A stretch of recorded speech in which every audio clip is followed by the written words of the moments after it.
በጉብኝት መርሃ ግብሩ ላይ የተገኙት የፌዴራል ትምህርት ሚኒስትር ፕሮፌሰር ብርሃኑ ነጋ የትምህርት ዘርፉን የሚመሩ አመራሮችና መምህራን ተማሪዎች በስነ ምግባር ታንጸው በእውቀትና በክህሎት የዳበረ ዜጋ ሆነው እንዲወጡ የተጣለባቸውን ኃላፊነት መወጣት እንዳለባቸው አሳስበዋል። የሚበቅሉት ልጆች ለሀገር የሚያስቡ ልጆች እንዲሆኑ ከፈለግን እነሱን የሚያሳድጉት መምህራንና ትምህርት ቤት ዳይሬክተሮች ለሀገር የሚያስቡ ስለ ሀገር ትልቅ ራዕይ ያላቸው ሰዎች መሆን አለባቸው። ዓለም የደረሰችበትን የቴክኖሎጂና የእድገት ደረጃ ለመድረስ እንዲሁም ጠንካራ የትምህርት ስርዓት ለመገንባት አዳሪ ትምህርት ቤቶች ፋይዳቸው የጎላ መሆኑን አመላክተዋል። የተሻለ የትምህርት አካባቢ ለመፍጠርና ደረጃቸውን ለማሻሻል ፕሮጀክት ተቀርጾ ወደ ተግባር መገባቱን ፕሮፌሰር ብርሃኑ ነጋ አስታውቋል።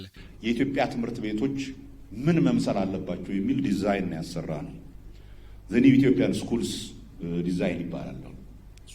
እነኛ አሁን የምትሄዱባቸው ትምህርት ቤቶች በዛ ዲዛይን ላይ ተመስርተው የተሰሩ ትምህርት ቤቶች ናቸው። ለመጀመሪያ ጊዜ አንዱ ኢንፍራስትራክቸሩን ማሻሻል አለብን። ለገይቷ ኢትዮጵያ የበቁና ሀገር ተረካቢ ዜጎችን ለማፍራት አዳሪ ትምህርት ቤቶች ላይ ትኩረት ሰጥቶ መስራት እንደሚገባ ያመላክቱት ደግሞ የፌዴራል ትምህርት ሚኒስቴር አማካሪ ሚኒስትር ዴኤታ ፕሮፌሰር ክንደያ ገብረ ሕይወት ናቸው። የለገይቷ የኢትዮጵያ መሪዎች የሚያፈራ ይሆናል። ከዛ በተጨማሪ ደግሞ የትምህርት ጥራት ለማሻሻል በሚሰሩ ስራዎች ላይ ከፍተኛ የሆነ ትርጉም ይኖረዋል።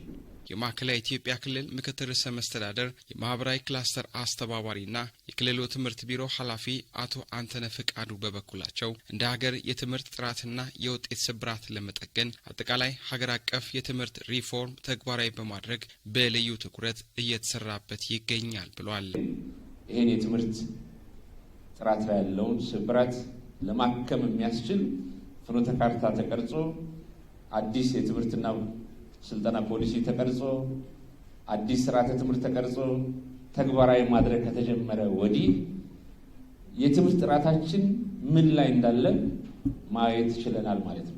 አዳሪ ትምህርት ቤቶች ላይ ተማሪዎች ከተለያዩ የሀገሪቱ ክፍሎች እንደመሰባሰባቸው ልምድ የሚለዋወጡበት በጋራ የሚማማሩበት እድል የሚፈጥር ስለመሆኑም አቶ አንተነህ አውስተዋል።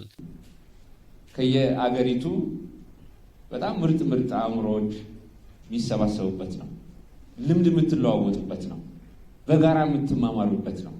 የወልቂጤ ዩኒቨርሲቲ ፕሬዝዳንት ዶክተር ፋሪስ ደሊል የወልቂጤ ዩኒቨርሲቲ የትምህርት ሚኒስቴር ተልእኮን በመቀበል የቡይ ሁለተኛ ደረጃ አዳሪ ትምህርት ቤት ተማሪዎችን ተቀብሎ የመማር ማስተማር በልዩ ትኩረት እየተሰራበት ይገኛል ብሏል።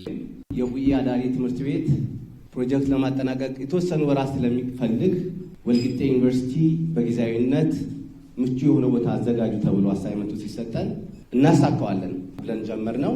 በዚህ ደረጃ ደርሰናል።